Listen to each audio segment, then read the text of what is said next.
ఒకడికి మందు అలవాటు అవుతే వాడు దేవదాస్ అవుతాడు, ఏ అలవాటు లేకపోతే నాలా కాళిదాస్ అవుతాడు అని చెప్పేసి నిజంగా నేను ప్రూవ్ చేసుకున్నాను. అది అదే పాత్రలో మీరు ఎప్పుడైనా కనిపించాలనేసి అనుకున్నారా? ఎందుకంటే నేను ఎక్కువ వినపడడానికి ప్రయత్నిస్తాను, కనపడ్డా. అంటే లవ్ అనే ఫీలింగ్ బేసిక్గా చాలామంది అంటే ఒక టెంపరీగాను ఒక టైం పాస్గాను ఫీల్ అవుతారు కదా. నేను ఎప్పుడు ఆ ఫీలింగ్ చాలా పర్మనెంట్గా ఫీల్ అవుతాను. అంటే చాలామందికి నచ్చకపోవచ్చు లవ్ అనేది, కానీ నచ్చేలా చెప్తాను. నమస్తే, వెల్కమ్ టు రియాలిటీ మైక్. నేను మీ రాకేష్.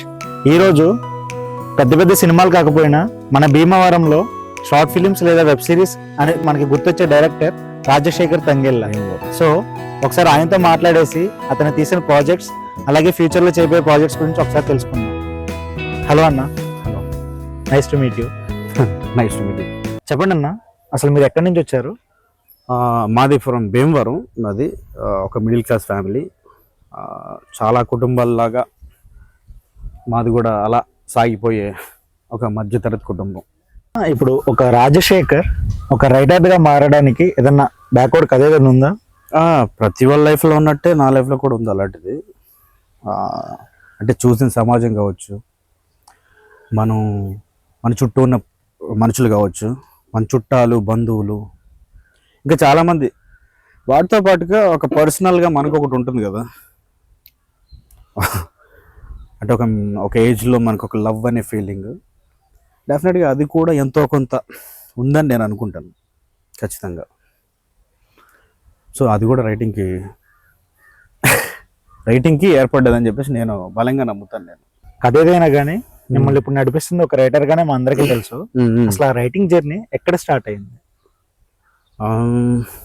అదే చెప్పాను కదా, ఇప్పుడు లైక్ సినిమాల్లోకి వస్తే నాకు అంటే ఆఫ్టర్ లవ్ తర్వాత, ఐ మీన్ ఒక అమ్మాయి వచ్చి వెళ్ళిపోయిన తర్వాత లైఫ్లో, సో బేసిక్గా ఏంటంటే ఒకడికి మందు అలవాటు అవుతే వాడు దేవదాస్ అవుతాడు, ఏ అలవాటు లేకపోతే నాలా కాళిదాస్ అవుతాడు అని చెప్పేసి నిజంగా నేను ప్రూవ్ చేసుకున్నాను. అదైతే అక్కడైతే నేను బలంగా నమ్ముతాను అక్కడ. సో ఆ టైంలో మనం చూసిన సినిమాలకు ప్రభావం కూడా ఉంటుంది.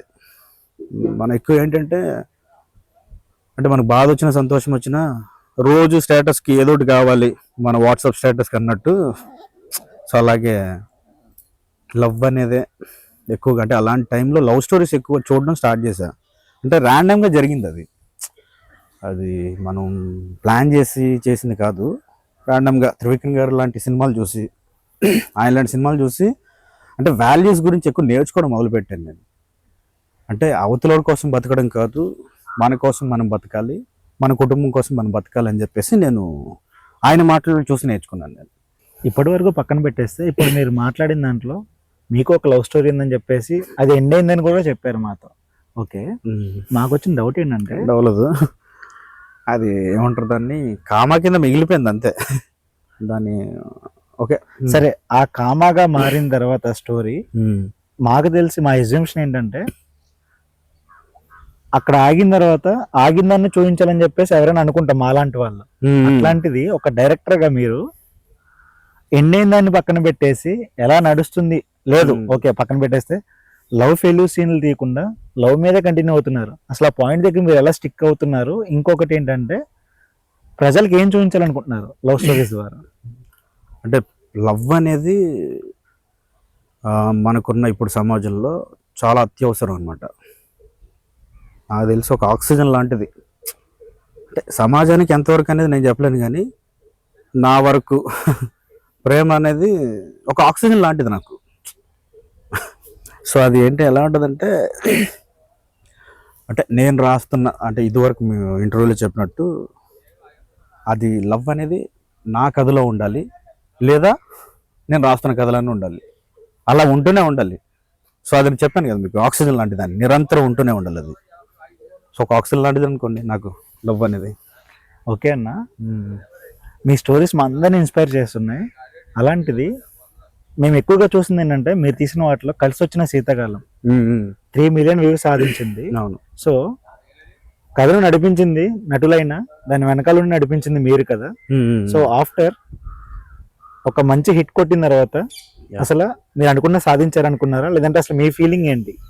సాధించడం అంటే అది పెద్ద పెద్ద మాటలు కాదు, కానీ మనం అనుకుని చేయడమే ఇక్కడ.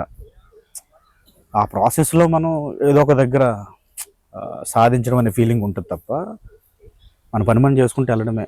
అది ఏమవుతుంది అనేది మనకు తెలియదు, బేసిక్గా చేసేటప్పుడు తెలియదు, చేసిన తర్వాత తెలిస్తే నిజంగా అద్భుతం అది. అన్న ఇప్పుడు సక్సెస్ ఫెయిల్యూర్ అనగానే ప్రతి ఒక్కరు దాని గురించి ఒకటి మాట్లాడతారు. అట్లాంటిది అసలు ఈ పదాలు వినంగానే ఒక డైరెక్టర్ లేదంటే అసలు మీ విజన్ ఈ పదాల పైన ఎలా స్పందిస్తుంది అనేది మేము ఎక్స్పెక్ట్ చేస్తున్నాం. అంటే నా దృష్టిలో సక్సెస్ అంటే మనకి నచ్చిన ప్రొఫెషన్లో నచ్చిన పని చేయడం, నచ్చిన పని చేయడమే సక్సెస్ బేసిక్గా. ఆ పని మనం చేసే పని జనాలకు నచ్చుతుంది అని అంటే అది బోనస్. సో సక్సెస్ అంటే మనం చేయాలి అంటే మన పని కరెక్ట్గా చేయడమే సక్సెస్ అని నేను ఫీల్ అవుతాను. ఎనీ ప్రొఫెషన్, ఏ రంగంలో అయినా సరే వాడు చేసే పనిలో వాడు ఉన్నాడంటే అది సక్సెస్ అంతే. ఫెయిల్యూర్ అన్న, ఫెయిల్యూర్ని అంటే బేసిక్గా అంటే చెప్పాను కదా, పని చేయడమే సక్సెస్ కాబట్టి ఇక్కడ ఆ పని కరెక్ట్గా చేస్తే ఓకే. ఐ మీన్ మిస్టేక్ ఉంటే డెఫినెట్గా ఫెయిల్యూర్ లెక్కేయాలి, కానీ చేయడం మాత్రం ఆపకూడదు.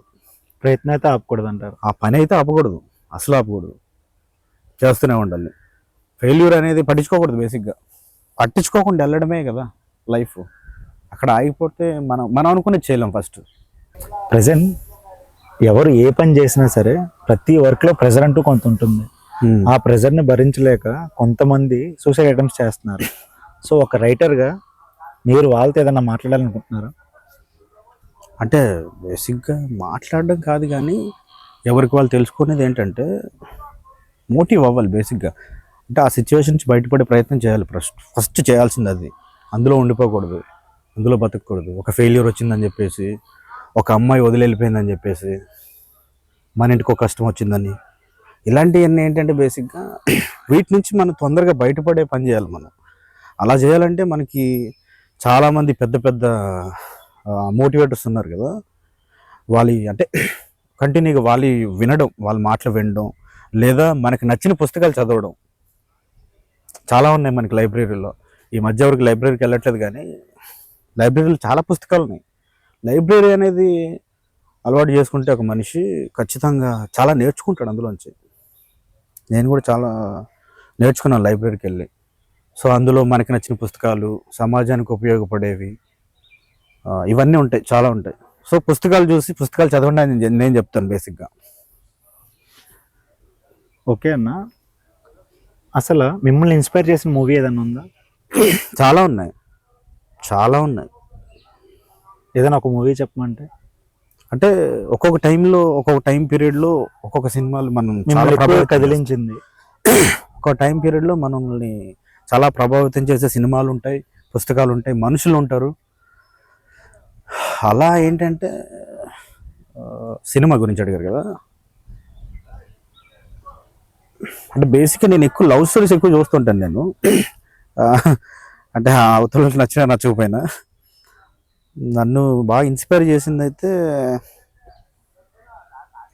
అంటే ఒక లవ్ స్టోరీ కాకుండా ఒక ఫ్యామిలీ స్టోరీ. నన్ను చిరునవ్వు అనే సినిమా నన్ను బాగా ఇన్ఫ్లుయెన్స్ చేసింది. ఒక టైంలో నేను ఒక డిప్రెషన్, ఒక మూమెంట్లో ఉన్నప్పుడు చిరునవ్వు అనే సినిమా, వేణుగారిది, త్రివిక్రమ్ గారు రైటర్ దానికి. నన్ను బేసిక్గా ఆ క్యారెక్టరైజేషన్ బాగా ఇన్స్పైర్ చేసింది, వేణుగారి క్యారెక్టర్ అందులో. అంటే అలా అలా బతకాలి, ఓకే అలా మాట్లాడాలి, ఇలా కూడా ఉండొచ్చేమో మనం. అక్కడ ఫెయిల్యూర్ని, సక్సెస్ని ఒకలా తీసుకునే మనిషి అనమాట. నాకు అది బాగా ఇష్టం, బాగా ఇన్స్పైర్ చేసింది నన్ను. యా. ఓకే అన్న, మీరు ఒక రైటర్ కదా, మీరు అసలు ఏ రైటర్ని చూసి ఇన్స్పైర్ అయ్యారు? అఫ్కోర్స్ మన త్రివిక్రమ్ గారు ఆయన బాగా ఇన్ఫ్లుయెన్స్ చేశారు నన్ను అయితే. సో ఆయన రైటింగ్స్ నన్ను బాగా కదిలించాయి. అంటే ఇలాంటి సిచ్యువేషన్లో మనం ఇలా ఉండకూడదు, దీని నుంచి ఇలా బయటపడవచ్చు. అంటే అవతల కోసం మనం బతకాల్సిన అవసరం లేదు, మన కోసం, మన కుటుంబం కోసం బతికితే చాలు, ఇదే జీవితం బేసిక్గా అని చెప్పేసి నాకు ఆయన మాటలో బాగా తెలిసి వచ్చేది. అదే మామూలుగా బతికితే సరిపోద్ది కదా, ఏవో ఆడంబరాలకి, అవతలలో ఏవో కొనుక్కున్నారనో, ఈడేదో సంపాదించుకున్నాడనో, ఎవడో పరిగెడుతున్నాడనో, అవన్నీ అక్కర్లేదు మనకి. ఆయన అన్నాడు ఒకసారి, ఆ సినిమా ఆడియో ఫంక్షన్ అనుకుంటా ఆయన అన్నది, మనం సరిగ్గా మంచినీళ్ళు తాగితే బతుకుతా అన్నట్టు. అంటే అవి మనం చేయట్లేదు, ఏవేవో చేస్తున్నాం మనం అని చెప్పేసి ఆయన అన్నాడు. మనం మామూలుగా బతికితే సరిపోద్ది నాకు తెలిసి. అంటే అవతలోడికి తెలియాలని చెప్పేసి రోజు వాట్సాప్లో స్టేటస్లు, ఇన్స్టాగ్రామ్లో స్టోరీలు పెట్టుకోవాల్సిన అవసరం లేదు. మనం అవతలోడికి తెలియాల్సిన అవసరం ఏముంది? మీ ఫిలిమ్స్ అన్నీ చూశాక స్టోరీస్ పక్కన పెడితే మమ్మల్ని ఎక్కువగా ఇన్స్పైర్ చేసేది ఆ టైటిల్స్. ఇప్పుడు మాక్సిమం మనం విన్న ఏంటంటే త్రివిక్రమ్ గారి మాటల్లో కలిసి వచ్చిన శీతాకాలం, దిల్ పతంగ్, చాలా స్టోరీస్ మీరు రాశారు. అసలు టైటిల్ సెలక్షన్స్ మీరు ఎలా చేస్తారన్నా? అంటే చాలా ఈజీగా ఉండాలి పలకడానికి, అట్ ద సేమ్ టైం కొంచెం ఇంట్రెస్టింగ్గా ఉండాలి. అలా అని చెప్పేసి ఏవో కొత్త కథలు నేను చెప్పడానికి ఎప్పుడు ప్రయత్నించను. ఉన్న కథనే మనం చూసిందో, మన లైఫ్లో జరిగిందో, మనం విన్నదో, ఇవి ఎక్కువ చెప్తుంటాను నేను. ఎక్కువ నాకు అవి చెప్పడమే ఇష్టం. ఏవో రాంది లేంది ఇప్పుడు చాలామంది చెప్తుంటారు ఇండస్ట్రీలో, ఇప్పటివరకు ఇలాంటి సినిమా రాలేదు అని చెప్తుంటారు చాలామంది. అలాంటి సినిమా రాలేదంటే అర్థం ఏంటంటే అలాంటి సినిమా అవసరం లేదేమో జనాలకి, అందుకే రాలేదు. అవసరం ఉంటే ఎప్పుడో వచ్చి ఉంటుంది కదా. నా ఉద్దేశం బేసిక్గా. అంటే నాకు కూడా ఎవరైనా చెప్పేటప్పుడు ఇలాంటి కథ ఎప్పుడు రాలేదు అని అంటూ ఉంటారు. రావాల్సిన అవసరం లేదనుకోండి జనాలకి. అంటే జనాలు ఆ సినిమా చూడాల్సిన అవసరం లేదేమో అనుకుంటూ ఉంటాను నేను. ఒక రైటర్గా ఒక కథని జనాలందరికీ చూపించాలనుకుంటారు. సో ఆ కథని చూపించడం వెనకాల మీరు ఎక్కడైనా బాగా లో ఫీల్ అయిన సిచ్యువేషన్ ఏదైనా ఉందా? ప్రతి కథలో ఉంటుంది. ఏమో అంటే జనాలు రిసీవ్ చేసుకునే విధానం కూడా మారిపోతుంది. మనం చాలా ఎక్స్పెక్టేషన్తో కొన్ని కథలు రాస్తుంటాం, తీస్తుంటాం. అవి ఇంతే రీచ్ అవ్వాలని చెప్పేసి మనకు ఒక ఉంటుంది, కానీ బేసిక్గా రీచ్ అవ్వనప్పుడు మనం డిసప్పాయింట్ అవ్వాల్సిన అవసరం లేదు. దాన్ని బెటర్ ఇంకోటి చేయొచ్చేమో తర్వాత, డెఫినెట్గా అది ఉంటుంది. ఎక్కువగా రాజశేఖర్ అంటే మాకు లవ్ జోనర్ తెలుసు. సో ఆప్షనల్గా మీరు ఏదైనా జోనర్ సెలెక్ట్ చేసుకోవాలనుకుంటే? మొన్న ఇంటర్వ్యూలో చెప్పినట్టే బేసిక్గా నేను ఫ్యామిలీ డ్రామాస్ ఎక్కువ బాగా ఇష్టం నాకు. అంటే అందులో కూడా లవ్ ఉండాలి. మళ్ళీ చెప్పాను కదా ఇందాక, లవ్ అనేది నాకు ఆక్సిజన్ లాంటిది. లవ్తో పాటు వేరే ఇంకో కథను రన్ చేస్తా, ఇంకో టాపిక్ తీసుకుంటా అలాగా. ఇప్పుడు రాజశేఖర్ ఒక విలనిజం సినిమా చూపించాలనుకుంటే ఒక విలన్ని మీరు ఎట్లా చూపిస్తారు? విలన్నా చూద్దాం, అవి అలాంటివి కూడా రాశాను. ముందు చూద్దాం. నాకు కూడా ఐడియా లేదు ఎలా చూపించాలో. అంటే అందరూ నాలాగా ఉంటారు కదా, పొద్దున్నే లేద్దాం, ఎవరికి కనపడకుండా ఉందాం, సాయంత్రం ఏదైనా ఫోన్ వస్తే చీకటి వెళ్ళి మాట్లాడేసి వచ్చేద్దాం. జనాలకి ఎందుకు కనపడాలనిపిస్తుంటుంది. సరే చూద్దాం. విలన్ లాంటి కథలు కూడా ఉన్నాయి, తర్వాత చెప్తానులేండి. మనం మళ్ళీ ఇంటర్వ్యూ చేస్తాం కదా, అప్పుడు చెప్తాను. ఓకే అన్న, ఇప్పుడు నాకు ఒక డౌట్ ఉంది. ఏంటంటే ఒక డైరెక్టర్గా చాలామంది ట్రై చేస్తున్నారు, ఒక రైటర్గా కానీ డైరెక్టర్గా కానీ ఒక సినీ ఫీల్డ్ చాలామంది యువత దానికి మక్కువ చూపిస్తున్నారు. అలాంటిది కొంతమంది సెలెక్ట్ అవుతున్నారన్న, లేదంటే కొంతమంది ఎక్కువగా అందరికీ కనిపిస్తున్నారు. ఒక చిన్న కథ రాయనివ్వండి, పెద్ద కథ రాయనివ్వండి, చాలా మంది ఫెయిల్ అవుతున్నారు. సో అట్లాంటి వాళ్ళతో మీరు ఏదైనా మాట్లాడాలనుకుంటున్నారా? అంటే ప్రయత్న లోపం అది నాలో కూడా చాలా ఎక్కువ ఉంది. మనం కరెక్ట్గా ప్రయత్నిస్తే అవుతుంది, పని అవుతుంది. కరెక్ట్గా ప్రయత్నిస్తే వెంటనే అవ్వకపోవచ్చేమో, కానీ డెఫినెట్గా ఆ ప్రాసెస్లో, ఆ ట్రావెలింగ్లో ఎక్కడో దగ్గర అవుతుంది. ప్రయత్న లోపం చాలా మందిలో ఉంటుంది, నాలోనే కాదు చాలా మందిలో ఉంటుంది. గట్టిగా ప్రయత్నిస్తే అయిపోద్ది, వాళ్ళలాగా ఇంకా బెటర్గా అవుతారు. రైటర్ కదా, రైటర్స్తో మీరు ఏదైనా మాట్లాడాలనుకుంటున్నారా? రైటర్స్తో నేనేం మాట్లాడాలనుకోను, కానీ బేసిక్గా అంటే ఎవరి పాయింట్ ఆఫ్ వ్యూ వాళ్ళకు ఉంటుంది. బేసిక్గా మనం ఇది చెప్పి అది చెప్పి ఎవరికి చెప్పినా కూడా ఎవరి పాయింట్ ఆఫ్ వ్యూ వాళ్ళది ఇక్కడ. సో వాళ్ళకి నచ్చిన మాటలు కాదు, వాళ్ళకి నచ్చిన కథలు కావచ్చు, వాళ్ళ పర్సెప్షన్ వేరు కదా. నేను ఎక్కువ ఎవరితో మాట్లాడాలనుకోను. నేను ఒక ఫిల్మ్ మేకర్గా అసలు మీకు ఇన్స్పిరేషన్ ఎవరు? ఫిల్మ్ మేకర్స్గా చాలామంది ఉన్నారు. అదే చెప్తున్నాను కదా, నాకు బేసిక్గా మణిరత్నం గారు అంటే బాగా ఇష్టం. అంటే మనకి ఏమంటారు అంటే ఊహ తెలిసిన కానీ అంటారు చూడండి. సో అలా నాకు ఆయన ఎక్కువగా రిజిస్టర్ అయిపోయారు. సో ఆయన ఫిల్మ్ మేకింగ్, ఆయన స్టైల్ ఆఫ్ స్టోరీ టెల్లింగ్ నాకు బాగా ఇష్టం ముందు నుంచి కూడా. అంటే ఇలా ఎవరో చెప్పట్లేదు ఏంటి అని చెప్పేసి నాకు అప్పట్లో అనిపించేది.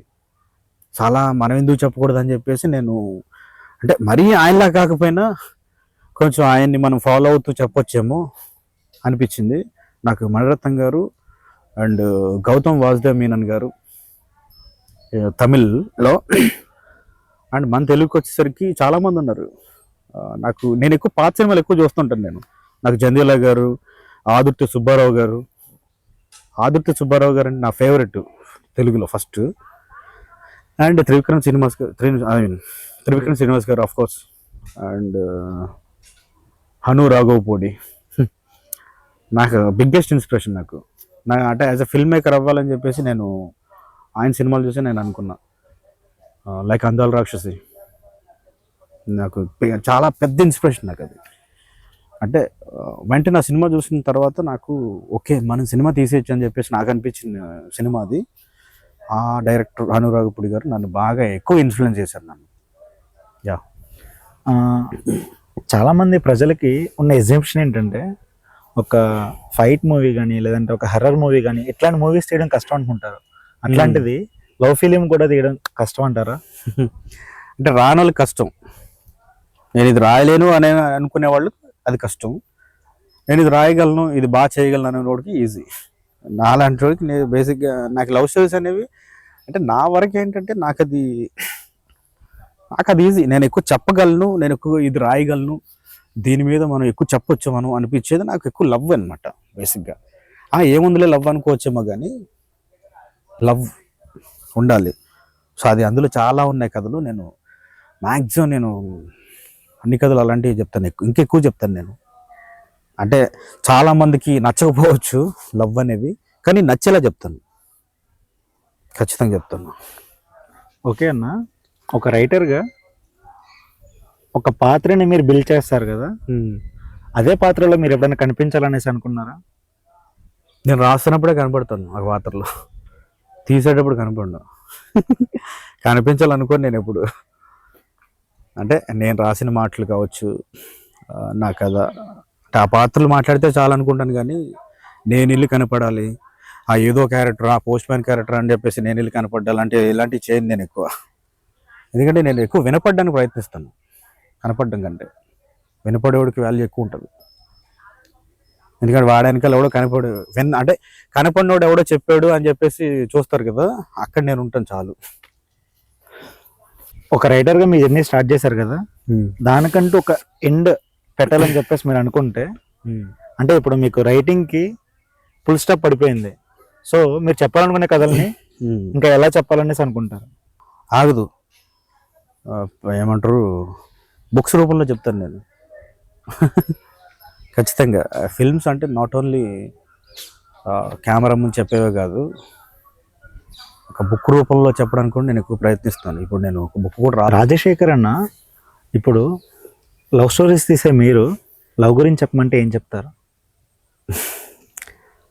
అంటే లవ్ అనే ఫీలింగ్ బేసిక్గా చాలామంది అంటే ఒక టెంపరీగాను ఒక టైం పాస్గాను ఫీల్ అవుతారు కదా. నేను ఎప్పుడు ఆ ఫీలింగ్ చాలా పర్మనెంట్గా ఫీల్ అవుతాను. నాకు లవ్ అనేది ఒక డివైన్ ఫీలింగ్ అనమాట నా వరకు. అది నేను పదిలంగా ఎప్పటికీ దాచుకోవాలనుకుంటాను నేను. మేబీ వచ్చిన వాళ్ళు మధ్యలో వెళ్ళిపోవచ్చేమో, కానీ ఆ ఫీలింగ్ అనేది పర్మనెంట్గా ఉండిపోద్ది నాలోనే. సో లవ్ అనేది నా వరకు పర్మనెంట్ ఫీలింగ్. ఇప్పుడు పెళ్లి చేసుకుని ప్రేమించిన అమ్మాయిని పెళ్లి చేసుకోవాలి అనేది నా వరకు నేను అనుకుంటాను. బేసిక్గా నా ఒపీనియన్ అది. ప్రేమించిన అమ్మాయిని పెళ్లి చేసుకోవాలి, లేదా అలా కుదరినప్పుడు పెళ్లి చేసుకున్న అమ్మాయిని ప్రేమించాలి. ఇక్కడ వరకు ఉంటే చాలు నాకు లవ్ అనేది. దాన్ని బౌండరీ దాటి ఇంకోటి నాకు అక్కర్లేదు బేసిక్గా. యా. ఓకే అన్న, ప్రజెంట్ జనరేషన్లో చాలామంది స్టూడెంట్స్ కానీ లేదంటే చిన్న చిన్న పిల్లల నుంచి ఎదిగేటప్పుడు వాళ్ళ ఫ్యామిలీస్ కోసం వాళ్ళకున్న డ్రీమ్స్ని మర్చిపోతున్నారు. సో వాళ్ళకి మీరు ఏదైనా చెప్పాలనుకుంటున్నారా? డ్రీమ్స్ ఉండాలి బేసిక్గా. ఎందుకంటే ఏ డ్రీములు లేకుండా మనం నార్మల్గా అంటే ప్రతి ఒక్కరిలాగే మనం కూడా లైఫ్ని లీడ్ చేసుకుంటూ అలా వెళ్ళడం కంటే మనలో ఏముందని మనల్ని మనం ఐడెంటిఫై చేసుకున్నప్పుడే అది బయటపడుతుంది. దానికి కొంత సమయం పట్టొచ్చేమో కానీ ఒక టైంకి మనం అంటే ఏంటో మనకు అర్థమవుతుంది. అప్పుడు ఇండివిజువల్గా ఇండిపెండెంట్గానే మనం మన జర్నీ స్టార్ట్ చేస్తాం. ఆ జర్నీలో చాలామంది యాడ్ అవుతారు, కొంతమంది ఉంటారు, కొంతమంది వెళ్ళిపోతారు. బట్ మనం మాత్రం పర్మనెంట్గా వెళ్తూ ఉండాలి. సో డ్రీమ్స్ అనేవి మనుషులకు ఉండాలి. చాలామందికి ఐ మీన్ స్టూడెంట్స్ కావచ్చు, ఎవరైనా కావచ్చు, ప్రతి ఒక్కరికి కొన్ని డ్రీమ్స్ ఉంటాయి. అవి ఫుల్ఫిల్ చేసుకుంటూ వెళ్తేనే కరెక్ట్. బేసిక్గా లైఫ్కి డ్రీమ్ అనేది అచీవ్మెంట్ అనమాట మనుషులకి. యా. ఓకే అన్న, ఒక రైటర్గా మిమ్మల్ని ఏదైనా సాధించవచ్చు అని చెప్పేసి మీరు ఇన్స్పిరేషన్గా తీసుకున్న క్యారెక్టర్ ఏదైనా ఉందా? ఉంది. తెలుసు కదా, మనందరికీ తెలిసిన వ్యక్తి, deputy chief minister of Andhra Pradesh Pawan Kalyan garu. Biggest inspiration అనమాట. బేసిక్గా నాకు ముందు ఏంటంటే జనాల్లోకి వచ్చి నలుగురిలోకి వచ్చి మాట్లాడడం కొంచెం సిగ్గుగా ఉండేది అనమాట. కొంచెం భయం ఉండేది నాకు. ఇవన్నీ ఓవర్కమ్ చేస్తున్నానంటే ఖచ్చితంగా పవన్ కళ్యాణ్ గారి మాటలు కావచ్చు, ఆయన వ్యక్తిత్వం, ఆయన జీవన విధానం, ఇవన్నీ ఎక్కువగా నేను చూశాను. అలాగే ఆయన చదివిన పుస్తకాలు, ఆయన చదివిన మనుషులు, ఆయన చూసిన మనుషులు,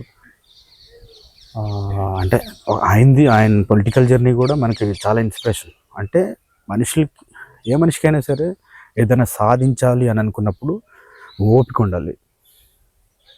ఓపిక ఉంటే ఖచ్చితంగా మనం సాధించవచ్చు. సో అలాగా నాకు Pawan Kalyan garu biggest inspiration, ever inspiring personality నాకు ఆయన. ఓకే అన్న, మీరు రాసిన చాలా కథల్లో మీతో పాటు వర్క్ చేసిన కొంతమంది మాకు తెలుసు. ఇది ఒక గౌరీ కానీ లేదంటే అశోక్ అన్న కానీ, సో వీళ్ళతో వర్క్ చేయడం మీకు ఎట్లా అనిపించింది? నేను ఎప్పుడు కంఫర్ట్గా ఫీల్ అవుతాను. నేను వర్క్ చేసిన వాళ్ళతో మళ్ళీ వర్క్ చేయాలనిపిస్తుంటుంది. యా, డెఫినెట్గా కంఫర్ట్గానే ఉంటుంది. అంటే ముందు మనల్ని అర్థం చేసుకుంటే ఆటోమేటిక్గా మనకు అది అర్థం అవుతుంది. సో ముందు నేను అర్థమయ్యే ప్రయత్నం చేస్తాను. ఆ తర్వాత వీడేదో రాశాడు, పాపం వీడు బాగానే రాశాడు అని చేసే ప్రయత్నం చేస్తారు వాళ్ళు. నా కంఫర్ట్, నేను వర్క్ చేసిన వాళ్ళతో మళ్ళీ వర్క్ చేయాలనుకుంటాను. అంటే అది ఒక్కరని చెప్పలేను కానీ అందరూ ఉన్నారు.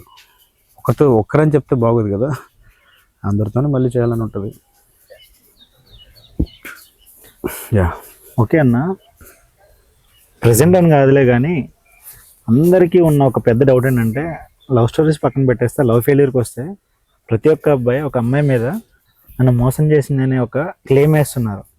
సో వాళ్ళకు కూడా సపోర్ట్ ఇస్తూ మీరు ఏదైనా మాట్లాడాలనుకుంటున్నారు అంటే మిస్టేక్ అమ్మాయి సైడే ఉంటుందా, లేదంటే వాళ్ళని బ్లేమ్ చేయడమే జరుగుతుంది ప్రజెంట్ సొసైటీ? ఇక్కడ ఎవరెవరిని బ్లేమ్ చేయకూడదు. బేసిక్గా ఒక అండర్స్టాండింగ్ ఉండాలి. అండ్ లవ్లో ఏంటంటే బేసిక్గా ప్రియారిటీస్ అండ్ ఇంపార్టెన్స్ మిస్ అవ్వకూడదు.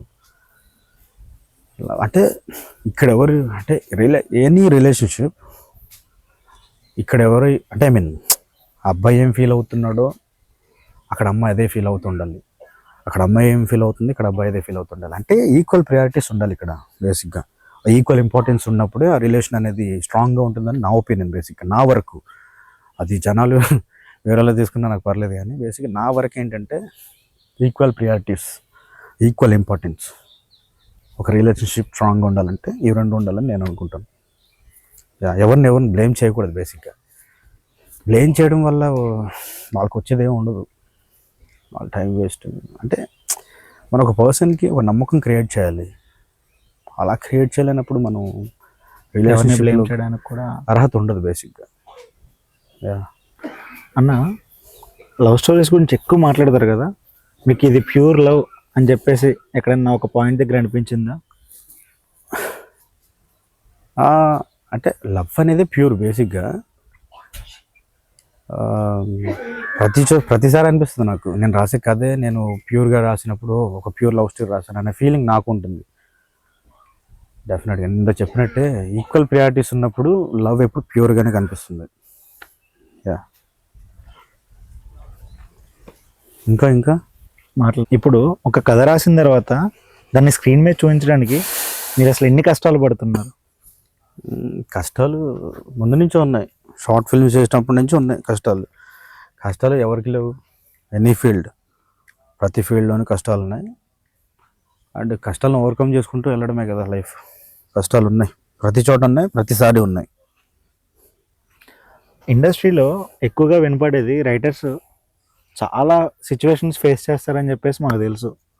అలాంటిది ఒక రైటర్గా ఒక కథని ప్రేక్షకుల ముందు తీసుకొచ్చే ముందు అసలు మీరు ఏ స్ట్రగుల్స్ పడుతున్నారన్న?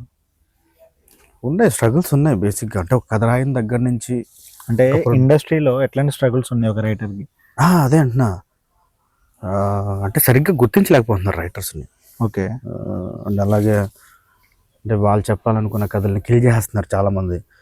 అంటే మనం ఒక కథ చెప్పడానికి వెళ్తుంటే వాళ్ళే మనకి రిటర్న్లో ఇంకో కథ చెప్పి, అంటే ఈ కథ చెయ్యి నీది పక్కన పెట్టు అంటున్నారు. అలాంటప్పుడు కిల్ చేస్తున్నట్టే కదా.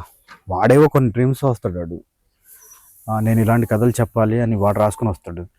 వాడి కథలను పక్కన పెట్టేసి వీళ్ళు కథ ఇచ్చి దీన్ని చేయంటున్నప్పుడు డెఫినెట్గా వాళ్ళని, అంటే ఇక్కడ ఏమంటారు అంటే కొత్త కథలు ఇంకెక్కడి నుంచి వస్తాయి? కొత్త కొత్త కథలు, కొత్త రకమైన మనుషులు రావాలంటే వాళ్ళని మనం ఏమంటారు,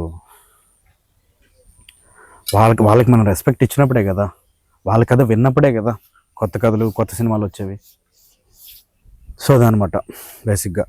రైటర్కి రెస్పెక్ట్ ఇవ్వాలి, అట్ ద సేమ్ టైం గుర్తించాలి.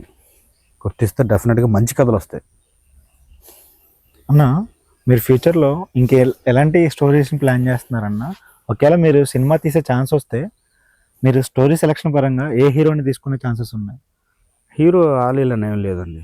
బేసిక్గా నా కథకి, నేను రాసిన క్యారెక్టర్కి ఎవరు సూటబుల్లో వాళ్ళని అప్రోచ్ అవుతాను. ఫలానా వాళ్ళని ఏం లేదు. సో అది. మీకు ఇండస్ట్రీలో అసలు ఎవరితోనో వర్క్ చేయాలని చెప్పేసి మీకు అనిపించిందా? హీరోనా, డైరెక్టర్? హీరో అన్న. చాలామంది ఉన్నారు, వాళ్ళు ఇప్పుడు పెద్ద హీరోలు అయిపోయారు, చాలా ఎక్కువ సినిమాలు చేస్తున్నారు. ఇప్పుడు వెళ్ళి మనం కథ చెప్తానంటే వాళ్ళు మనకు టైం ఇచ్చే పరిస్థితులు లేదు. సో అందుకే నేను రాసుకున్న కథకి, నేను రాసుకున్న పాత్రకి ఎవరు సరైన వాళ్ళని నేను ఎంచుకుంటూ ఉంటాను అన్నమాట. ఓకే అన్న, మీ జర్నీని మీరు ఓన్గానే స్టార్ట్ చేశారా, లేదంటే ఒక ఎవరి దగ్గర డైరెక్టర్ కింద అసిస్టెంట్గా చేశారా? లేదు, అంటే బేసిక్గా ట్రై చేశాను కానీ వర్కౌట్ అవ్వలేదు. అప్పట్లో రైటింగ్ దగ్గర అయితే త్రివిక్రమ్ గారి దగ్గర నేను జాయిన్ అయ్యి వర్క్ చేద్దాం అనుకున్నాను. సో అది వర్కౌట్ అవ్వలేదు. దాని తర్వాత డిపార్ట్మెంట్లో అయితే నేను హను రాఘుపూడి దగ్గర, ఆయన దగ్గర అయితే పనిచేద్దాం అనుకున్నాను కానీ అది కూడా సరిగ్గా పనిచేయలేదు. బేసిక్గా మనకి ఏంటంటే ముందు నుంచి ఎక్కడికి వెళ్ళాలో, ఎవరిని కలవాలో మనకి తెలియదు అనమాట. అలా తెలియనప్పుడు వీళ్ళకే. సో డెఫినెట్గా ఏదో ఒక రోజు నా సినిమాకి వీళ్ళిద్దరిని పిలుస్తాను డెఫినెట్గా. అన్న, నాకు ఒక డౌట్ వచ్చింది మీరు మాట్లాడుతుంటే. కథ రాయడం మీకు తెలిసిన తర్వాత ఒక డైరెక్టర్ దగ్గరికి వెళ్ళి మీరు ఇంకా ఏం నేర్చుకోవాలని చెప్పేసి ప్రయత్నించారు? అది రానప్పుడు అనమాట. బేసిక్గా మనకి అంటే ఇది కథ అని నాకు నేను జడ్జ్ చేసుకునే టైంలో, నా కథని నేను జడ్జిమెంట్ ఇచ్చుకునే టైంలో నేను వెళ్ళి వర్క్ చేయాలనిపించేది. ఆ కథ ఎలా రాస్తారు, కథని ఆ కథకి పాత్రలు ఎలా రాస్తారు, ఆ కథకి మాటలు ఎలా రాస్తారు, ఇవన్నీ నేను తెలుసుకునే ప్రయత్నంలో సమ్ డైరెక్టర్స్ దగ్గర వర్క్ చేద్దాం అనుకున్నాను. సో అలాగే నాకేంటంటే బేసిక్గా అలా ఎప్పుడు వర్కౌట్ అవ్వలేదు. నేను అందుకే నాకు నేనే ఇబ్బంది పడి, కింద పడి, మీద పడి నాకు నేనే నేర్చుకున్నాను అనమాట. ఈవెన్ ఎక్స్పీరియన్స్, లైఫ్ ఎక్స్పీరియన్స్ అనేది ఎప్పుడైనా అనుభవం. మన అనుభవాలే మనకి గుణపాఠాలు అంటారు చూడండి, మన అనుభవాలే మనకు గురువులు కూడా. సో అది నేను అనుభవాన్ని చాలా ఎక్కువ నేను నమ్ముతాను అనమాట. ఏదైనా సరే అనుభవమే మనల్ని గుర్తిస్తుంది. ఎలా